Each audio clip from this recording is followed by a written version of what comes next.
ഒരു വ്യക്തിക്ക് കളിമൺ പ്രതിമയോട് ആകർഷണം തോന്നുന്നത് സ്വർണ്ണ പ്രതിമയെക്കുറിച്ചുള്ള അറിവില്ലാത്തതുകൊണ്ടാണ്.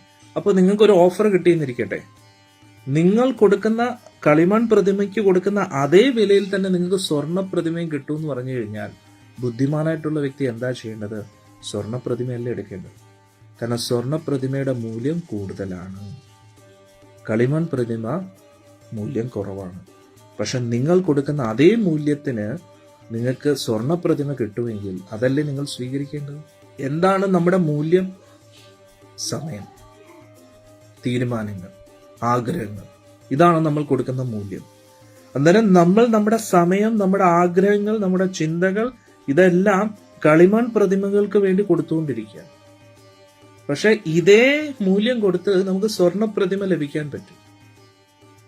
അന്നേരം നമ്മുടെ ബോധവും ചിന്തകളും ആഗ്രഹങ്ങളും ഈ ഭൗതിക ലോകത്തിലെ വസ്തുവകകളെ നിലനിർത്താൻ വേണ്ടി ഉപയോഗിക്കാതെ നമ്മുടെ ശരീരവും നമ്മുടെ ബന്ധനങ്ങളും കെട്ടുബന്ധനങ്ങൾ നമ്മുടെ ഈ ലോകത്തിലുള്ള നമ്മുടെ അസ്തിത്വത്തെ നിലനിർത്താൻ വേണ്ടി ഉപയോഗിക്കാതെ, കാരണം ഒരിക്കലും അത് നടക്കാൻ പോകുന്നില്ല.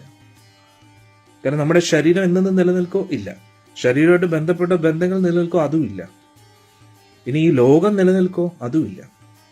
അന്നേരം അതിനു വേണ്ടി നമ്മുടെ സമയം പാഴാക്കി കളയുന്നത് എത്ര നിരർത്ഥകമാണെന്ന് നമ്മൾ മനസ്സിലാക്കുക.